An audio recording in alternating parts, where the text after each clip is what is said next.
तमोगुण रजोगुण का विकार, काम क्रोध लोभ मोह मत्सर अभिमान, इन शत्रुओं को पराजित करने के लिए, आत्मानंद में स्वराज्य पर स्थित होने के लिए इंद्रियों का संयम ब्रह्मचर्य अत्यंत आवश्यक है।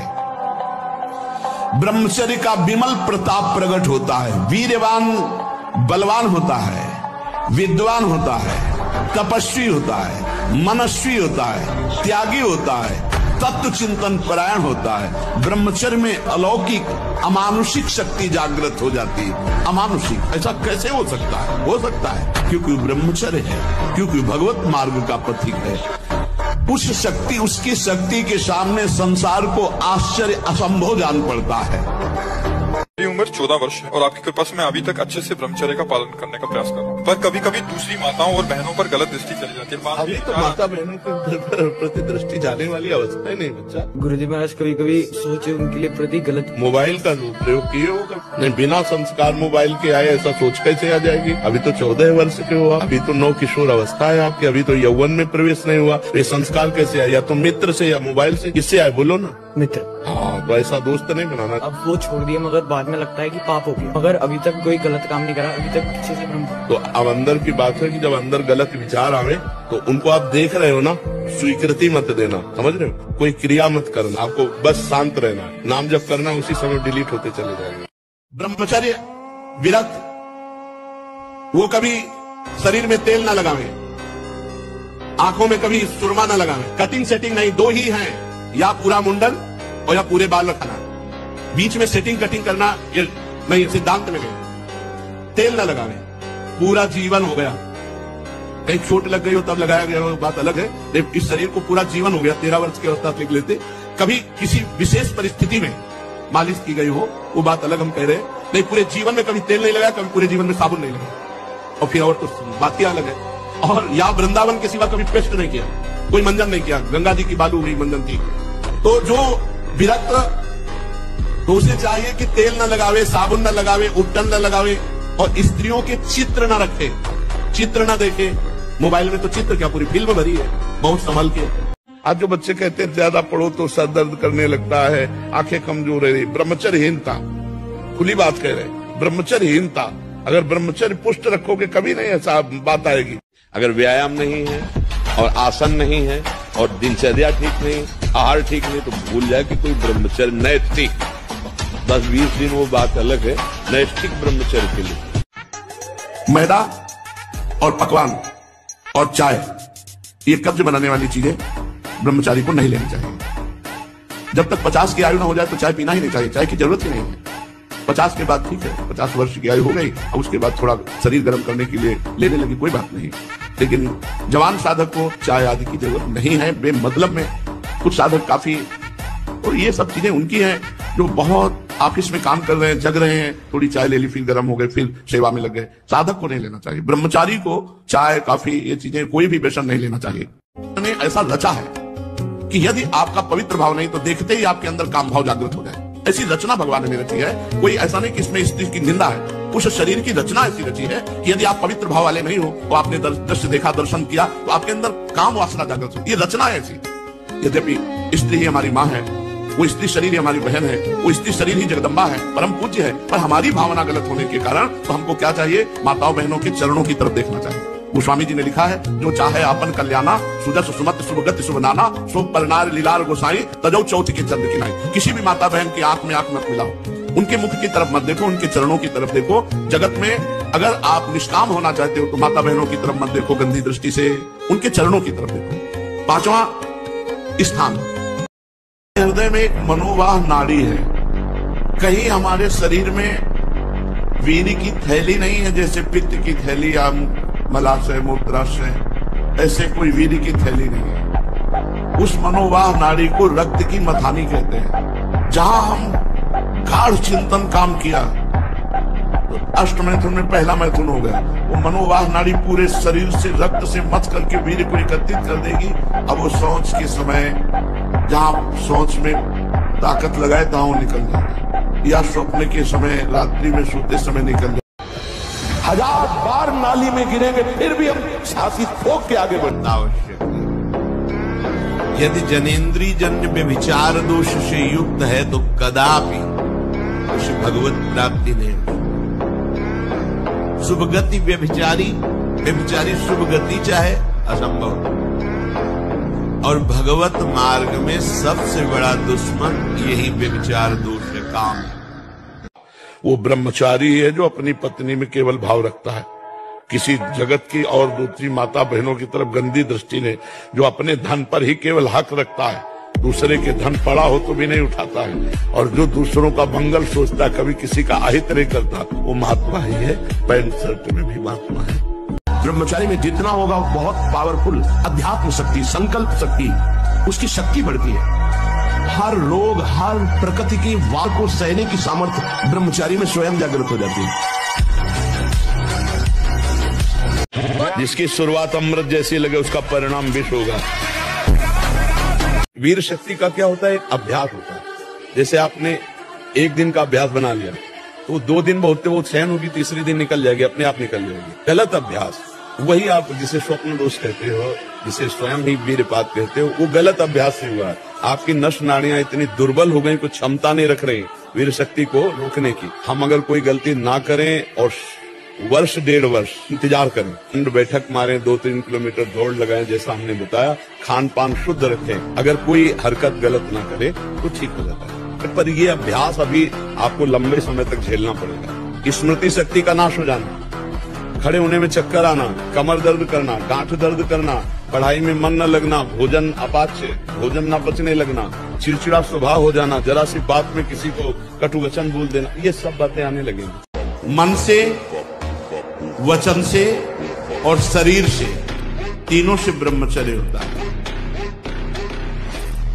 मन का ब्रह्मचर्य, विषयों का चिंतन ना करना, यहीं से नाश प्रारंभ होता है, पतन यहीं से होता है।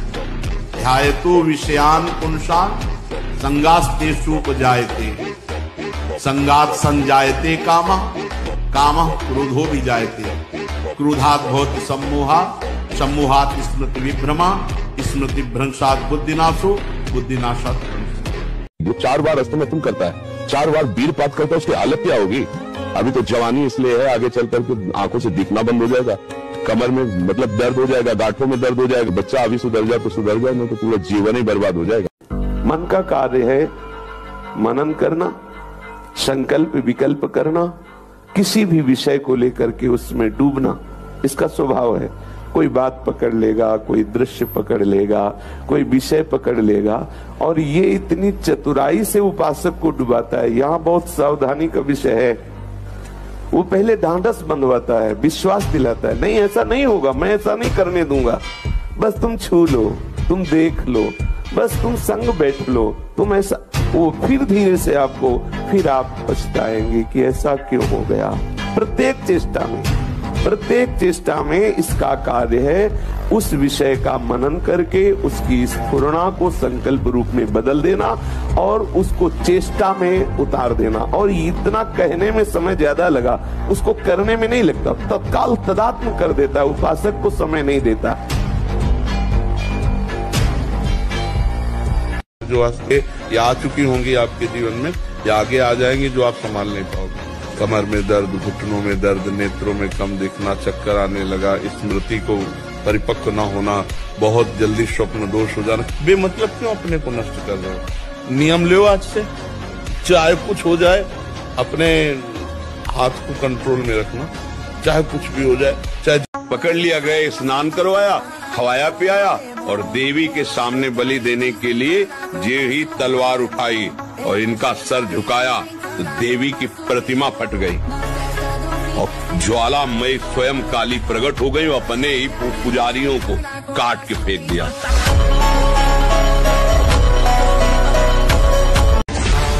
गुरुदेव, अगर कोई व्यक्ति किसी माता या बहन के साथ दुर्व्यवहार कर रहा हो या किसी प्रकार की हिंसा कर रहा हो, हम वहाँ से निकल रहे हो, तो ऐसी स्थिति में हमें क्या करना चाहिए? अगर प्राण भी बलियान करना पड़े तो कर देना चाहिए। एक बार अपने स्वरूप में आ जाओ, भगवान के अंश हो, एक बार आ जाओ। मरना एक बार है, 100 बार नहीं।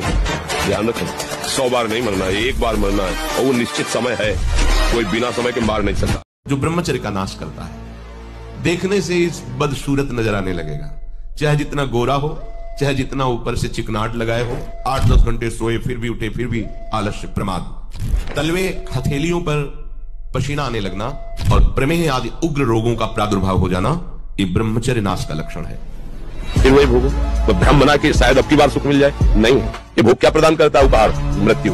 जी 2025 आने वाली है, इसमें मैं अखंड ब्रह्मचर्य का पालन करना चाहता हूँ। पूर्वाभ्यास को अगर रोक पाओ ये मान करके कि जैसे आपके हृदय में वेदना हो रही किसी क्रिया के लिए, आप उस समय अगर रोक पाओ तो फिर चला जा सकता है। अगर भोजन सही रखोगे, 30 मिनट व्यायाम करोगे, 20 मिनट प्राणायाम करोगे, मोबाइल से गंदी बातें नहीं देखोगे, कि अगर भगवान का नाम जप है, अहंकार नहीं है, तो निर्वाह कर लेगा। सहना जरूरी होगा, ये होगा कि चाहे प्राण निकल जाए पर मैं। क्रोध तो तब आए जब हम अच्छे हों और सब लोग बुरे हों, तो बुरे मुंह पर क्रोध आता है ना। तो अगर लौट के देखो तो हम बुरे हैं, इसीलिए तो क्रोध आता है। आप देखो ईमानदारी से, बचपन से जब से याद है तब से अब तक, क्या आपने सब काम सही ही किया है क्या? तो फिर हम दूसरे पर क्यों क्रोध करें? अंदर से हम क्रोध ना करें। अंदर से क्रोध करने पर फिर हमारा हृदय मलिन हो जाएगा। फिर अगर हम संभाल ना पाए तो हिंसा आदि दोष हो जाते हैं। क्रोध से कभी किसी को लाभ आज तक मिला नहीं है। जब कभी किसी को लाभ मिला है तो क्षमा से मिला है, क्रोध से नहीं मिला। आप क्षमा करो। तो बोले अगर हम क्षमा करते रहेंगे तो बढ़ जाएगा और हमें सताएगा। नहीं, वो स्वतंत्र नहीं है, ईश्वर है ना। हजारों हिरन घूम रहा है, लेकिन जिस हिरन का भोजन निश्चित हो गया है शेर को, उसकी दृष्टि उसी पर जाएगी और वो हजारों को छोड़कर उसी के पीछे भागेगा। केवल उसी का, दूसरे को खरोच भी नहीं मार सकता। ऐसा विधान ईश्वर का सब कुछ है। हमको चाहिए कि हम उसके विधान में राजी रहें, गुस्सा न करें। सबसे ज्यादा चरम सीमा का भोग संसार में काम सुख रखा गया है। कहां से प्राप्त होता है काम सुख? मलमूत्र के भांड, शरीर के मलमूत्र के द्वारों से। कौन सी महानता है जहां स्पर्श करके साबुन लगा के धो, उन अंगों की आखिरी सुख वृत्ति रखी गई है। माता पिता छोड़ देगा, ज्यादा पड़ेगी तो फांसी लगा लेगा, पूरे परिवार का कत्ल करके भाग जाएगा, लेकिन काम सुख नहीं छोड़ सकता। किसके लिए? बोले हमारा फ्रेंड है। किस बात के लिए? न उसके तत्व को जानते हो, न उसके तत्व को जानते हो, बिल्कुल केवल शरीर आसक्ति। और वो शरीर आसक्ति अगर उससे सुंदर भोग मिल गया तो उसको त्याग देगी। बर्फी पेड़ा शीशा में रखे अच्छे लगते हैं, खाओ और लील जाओ, 2 मिनट की बात तो इतना बदबूदार नीचे से निकलेगा, कोई देखना नहीं चाहेगा। क्या है यहाँ सुख? भ्रम। अगर इसे भोग लूं तो मैं सुखी हो जाऊं। करोड़ों बार भोग के देख लिया है, कुछ क्या हाथ लगा? फिर वही वासना, फिर वही तृष्णा। कह रहे हो मुझे माया फांसे। अरे तुम खुद अज्ञानवश आसक्त हो रहे हो। कहाँ सुख है? कहाँ है? अगर है तो तुम्हें तृप्त हो जाना चाहिए। अगर आपका ब्रह्मचर्य ठीक ना, तो जिधर बहुत अच्छा कार्य करो। बलवान 2 लीटर मठा और 8 रोटी पाए, बैल की जैसी ताकत। अगर बैल को नाक पकड़ के रोक ले तो वही खड़ा हो जाए।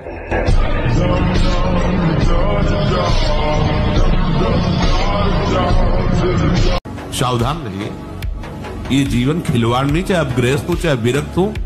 ये जो ब्रह्मचर्य है ये आपको अच्छा गृहस्थ बनाएगा, ये ब्रह्मचर्य आपको अच्छा उपासक बनाएगा। अगर आप इसको यूं ही छीण करते रहे, चाहे गृहस्थ हो या विरक्त हो, तो आप किसी काम के नहीं रह जाएंगे। ध्यान रखना, किसी काम के नहीं रहे। कुछ दिनों के बाद आपके शरीर में जगह जगह पीड़ाएं होने लगेंगी, चिंतन आपका सामर्थ्यशाली नहीं रह जाएगा, स्मृति शक्ति आपकी लोप होने लगेगी, और जिसे आज की भाषा में डिप्रेशन कहते हैं उसके शिकार हो जाओगे। संयम से रहो, व्यायाम करो, भजन करो, सत्संग सुनो। क्या मुर्दे जैसा जीवन, जो इंद्री जैसा चाहे वैसा काउंट कर दे, जैसा चाहे वो हमें शोक दे दे, दुख दे। थोड़ा साहसी बनो। तुम भगवान के अंश हो, तुम कुछ भी कर सकते हो, कुछ भी। हमारी बात हर विद्यार्थी अगर मान ले, हमें फिर इसका उत्तर दे। आप अपने ब्रह्मचर्य को छीण मत करना, आप कोई नशा मत करना जब तक विद्या अध्ययन कर रहे हो। ये बहुत बड़ी साधना है। और अगर आप ग्रेजुएट ना हो जाए तो हमें बताना। थोड़ा 10-20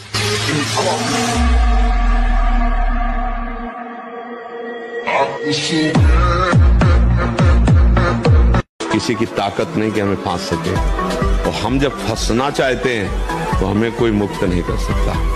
कोई ऐसा व्यू ही नहीं तैयार हुआ जो हमें फांस सके। इस स्वभाव को जो रोक सकता है वही ब्रह्मचारी हो सकता है। इसके लिए हमें संग पहले ठीक करना होगा। ऐसे बच्चों का संग ना होने पाए जो गंदी क्रियाएं करते हैं, गंदी बातें करते हैं, गंदे दृश्य देखते हैं या दिखाते हैं। दूसरी बात, हमें ऐसे भोजन का त्याग करना होगा जो हमारे अंदर भोग कामना या तमोगुण वृत्तियों को पैदा करता है। सात्विक भोजन, अल्पाहार भोजन। तीसरी बात, उसको बहुत अधिक व्यायाम और प्राणायाम, अगर अखंड ब्रह्मचारी रहना है तो अत्यंत आवश्यक है। तीसरी बात कि कम से कम 30 मिनट दंड बैठक आदि, फिर इसके बाद 30 मिनट आसनों का अभ्यास। एक संत थे, रोज भिक्षा मांगने जाते थे। तो गांव के किनारे एक वैश्या का घर था, तो उनके पास बकरा था, बकरा की दाढ़ी थी। तो पूछते थे, बाबा जी विनोद करते, तुम्हारी दाढ़ी अच्छी या हमारी बकरे की दाढ़ी अच्छी? वो कुछ नहीं पूछते। जब अंतिम समय था, बुलवाया, उसको बुला लाया, बोले बच्चा अब जा रहे हैं, अब हमारी दाढ़ी अच्छी। कि पूरा जीवन पवित्रता से गया। तो उनका महाराज ये तो पहले भी कह सकते। तो बोले विश्वास, मतलब सिद्ध महापुरुष भगवत मार्ग के पथिक, जब तक शरीर में प्राण तब तक सावधानी, कभी धोखा हो सकता, माया बहुत बलवती है। गलत क्रिया, गलत दर्शन, गलत संभाषण, गलत आहार, इसको आप रोकिए। आप शरीर पवित्र रख के देखो, 1 महीना जूठा मुंह मत रखना, शरीर पवित्र रखो और ब्रह्मचर्य रह के देखो। 1 महीने में आपको ऐसा लगेगा आप देवता हैं। समझने वाले क्या समझते हैं, हमको क्या फर्क पड़ता है, हम क्या है, हमारी समझ ठीक होनी चाहिए। आप समझ रहे हैं? हमको लोग क्या समझते हैं, इसके लिए हम जीते हैं क्या? हमारी क्या समझ, ये बात समझ के जीना चाहिए। हम धर्म से जीते हैं, हमारी समझ भागवतिक है। अब तुम क्या समझते हो, तुम्हारी समझ है, हम तुम्हारी समझ से थोड़ी जीते हैं, हम अपनी समझ से जीते हैं। मैं धर्म से चलता हूँ, साइकिल से चलता हूँ, पर ठीक है, ये अधर्म से चलता है, गाड़ी से चलता है, लेकिन एक दिन इसका गाड़ी से ही पतन हो जाएगा। बहुत बच्चा, बिल्कुल हम आपको 1000% बात कहते होते तो 100% है। अच्छे कर्म का अच्छा ही परिणाम आएगा, थोड़े दिन आपको बुरा लग सकता। स्मृति का लोप हो रहा है, कोई उत्साह नहीं, एक जीवन मृत तुल्य बच्चा है, बच्चा जहां कहीं कोई गुंजाइश नहीं। जैसे अग्नि के ऊपर चला जाए तो कैसे चला जाएगा, एकदम पैर ऐसे ये अवस्था किशोर अवस्था है। ब्रह्मचर्य पूर्ण जो एकदम उछलता हुआ जीवन, तेज, कैसा भी कोई हो, किशोर अवस्था बड़ी सुंदर अवस्था होती है, प्रकाश आता है, क्योंकि उस समय तक गलत संबंध नहीं। ढिलाई दी तो मारे जाओगे पक्की बात है।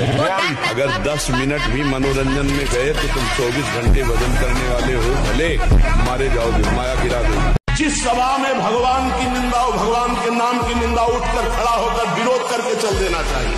ये जब मर के जाएंगे तो एक बार राम के लिए भारी पड़ेगा यमराज को निर्णय कर। इसलिए बहुत काम संभाल करके ऐसे पाखंडियों के वचन न सुने जाए जो भगवान की अवहेलना करते हैं। कलयुग में ब्रह्म ज्ञान बिन नारी नर करे न दूसरी बात, और कौड़ी लागी लोभवत करे विप्र गुरु घात। बिल्कुल गोस्वामी जी सत्य लिख गए। जिसकी दिव्या पे नाम है, वृंदावन की भूमि से बैठ के कह रहा हूं, भगवान की भी ताकत नहीं कि उसका मंगल कर सके। जैसे सूर्य की ताकत नहीं कि अंधकार दिखा सके, क्योंकि जहां सूर्य अंधकार नहीं, ऐसे जहां भगवान का नाम है तो भगवान भी अमंगल नहीं कर सकते। पराई माता बहन का अवसर भी आवे तो भी ये बस ये कि आप हम प्राण त्याग सकते, लेकिन हम गलत आचरण नहीं कर सकते। मेरी तरफ 1 कदम चल, मैं 1000 कदम तेरी तरफ चलूंगा। तुम मेरे लिए 1 आंसू बहा, मैं ऐसा प्रेम प्रकट करूंगा कि जगत तेरे लिए आंसू बहाएगा। डरना मत, टूटना मत। था नहीं, है, वो है, त्रिकाल में है, वो मेरा दोस्त है, वो देख रहा है, तुम्हें हर समय देख रहा है। ये तुम्हारी कसौटी हो, आगे बढ़ गए, निहाल हो जाओगे। शब्द हमारा याद कर लो। सबसे बड़ी बात यह है कि आप 1 महीना ब्रह्मचर्य रह के देखो, आप में कैसा जोश आता है। अभी तक मान लो गलत आचरण करते रहे, फिर छोड़ के देखो। जिसको त्यागने पर तुमको इतना आनंद आता है, उसको रोकने पर कितना आनंद होता होगा।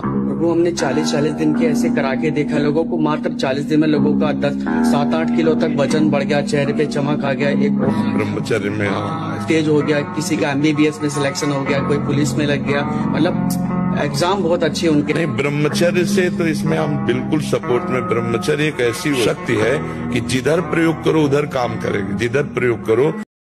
अब ये बच्चे की अवस्था है, इस समय तो बिजली जैसा पावर शरीर में, 18-20 की अवस्था उनको समझते हो, तो उद्दंडता की मूर्ति, तो हर समय एक शरीर में दिव्य तेज, दिव्य कांति, दिव्य उत्साह।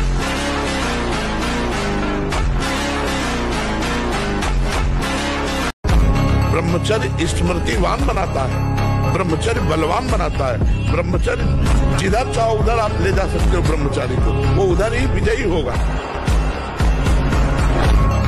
मजबूत बनो कि कोई भी बुराई तुम्हारे हृदय में प्रवेश न करे, कोई भी तुम्हें बुरा न दिखाई दे, और तुम सब में भगवान को देखकर इस माया पर विजय प्राप्त करो। कोई भी बुरा हमको दिखे ना, और कोई भी बुराई हमको परास्त न कर पावे।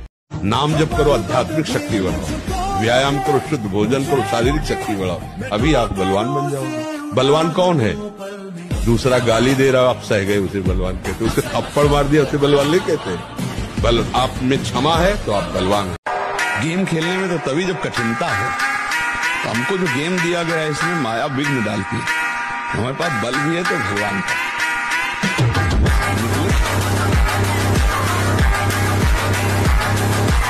जब बुखार हो 102, किडनी फेल, शरीर में दर्द है, हमें लाद के ले चलो। अगर हम पैदल आते हैं तो पैदल ले चलो, 2 लोग पकड़ो के ले चलो, ऐसे।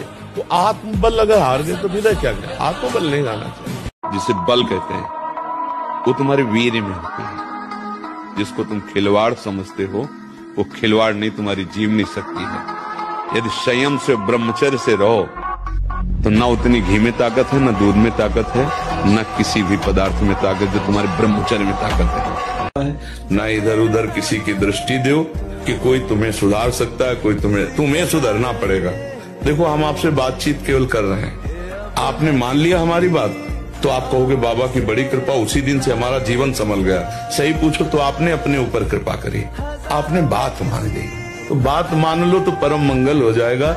ये जीवन भगवान के लिए। हमारे दिमाग में केवल एक ही बात है, जीव चाहे जैसे राधा राधा बोल दे, बस उसका मंगल हो जाएगा। उपासक का चेहरा अग्नि ज्योतिमय, ज्योतिमय। ऐसा नहीं कि वो सांवला रंग है तो खिल नहीं पा रहा, नहीं। ब्रह्मचर्य और नियम ऐसे कमल के फूल का जैसा चेहरा हो जाता है, उसका खिल जाता है। मुख प्रसन्न तन तेज विराजा, कीनेस रामचंद्र कर काजा।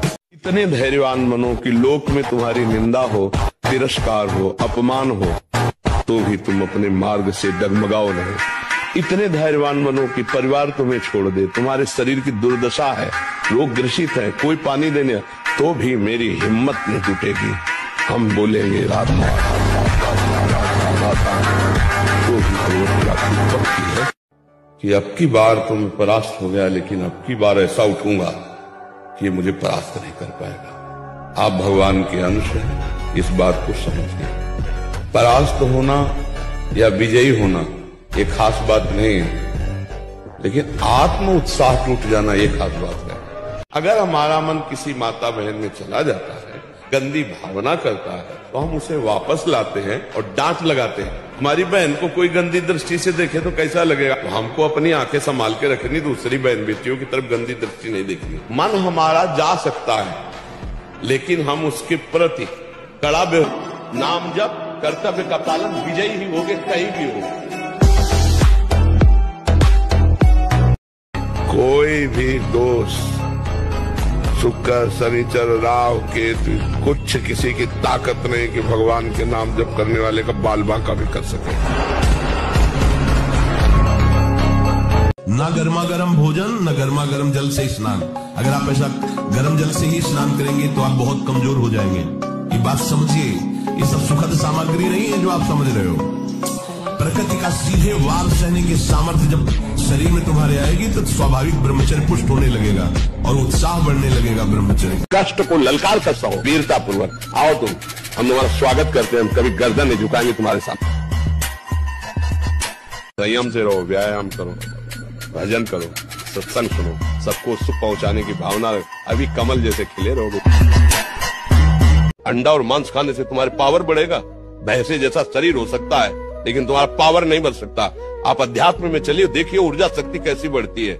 आपको बार बार भोग करना, मैथुन करना, इससे जो आपकी हानि होगी उसको आप नहीं सोच रहे। आप 10 वर्ष ब्रह्मचर्य रहिए, फिर पत्नी में भाव करके और आरोपित कीजिए वीर, और संतान की भावना कीजिए। अगर देशभक्त और भगवत भक्त न पैदा हो तो हमसे बताना। मन के विरुद्ध चलना होगा।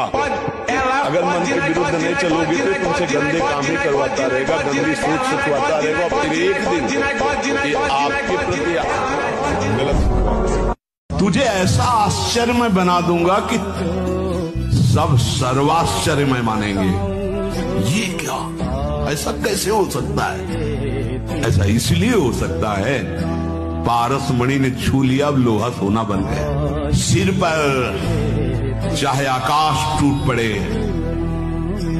चाहे पैरों के नीचे से पृथ्वी खसक जाए, चाहे सर्वनाश का कारण उपस्थित हो जाए, पर तू मेरे नाम को नहीं छोड़ना। बस निश्चिंत देख लेना, जब पृथ्वी खसकेगी तो मैं तेरे को अपनी गोद में लूंगा। जब आकाश टूटेगा तो मेरी छाती होगी तेरे। वो क्या है कि जब से मैं नॉन वेज बंद किया है, मेरा उसमें कोई भी रिजल्ट एक जैसा ही आ रहा है। मतलब मेरे को वैसा ही लग रहा है। नहीं, आप ये बच्चा अच्छे से समझो कि अंडा और मांस, मछली आदि में जिनको ये भ्रम है कि इसमें शारीरिक शक्ति बढ़ती है, तो शारीरिक शक्ति का प्रधान कारण होता है मन का प्रसन्न रहना। आपका अगर मन प्रसन्न है ना, आह्लादित है ना, तो आप हर कष्ट सह सकते हैं, आप हर जगह विजय प्राप्त कर सकते हैं। ये आसुरी भोजन, मांस, मछली, अंडा खाने से कोई शरीर का बलवान थोड़ा सा तुम्हें मोटा दिखाई दे सकता है, लेकिन वो आत्मबलहीन होगा। और बल होता है आत्मबल। शरीर बल ज्यादा काम नहीं करता है, वह आत्मबल काम करता है। देखो पूर्व के ऋषि मुनि थे, हड्डी हड्डी शरीर में थी, और जहां खड़े हो जाते तो बड़े बड़े चक्रवर्ती सम्राट कांपते थे, क्योंकि आत्मबल संपन्न थे। और सबसे बढ़िया बात तुम्हें बताएं, तुम जो नमक रोटी खाओगे और ब्रह्मचर्य वीर की रक्षा करोगे, उससे बढ़कर कोई बल नहीं होता। ब्रह्मचर्य सबसे बड़ा महाबल होता है।